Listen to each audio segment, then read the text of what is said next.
మంత్రాల పకీరు చెప్పే మాయ మంత్రం కథ కదే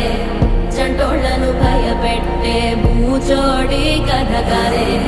తాత ముత్తాతమ్మల భూతాల కథ కదే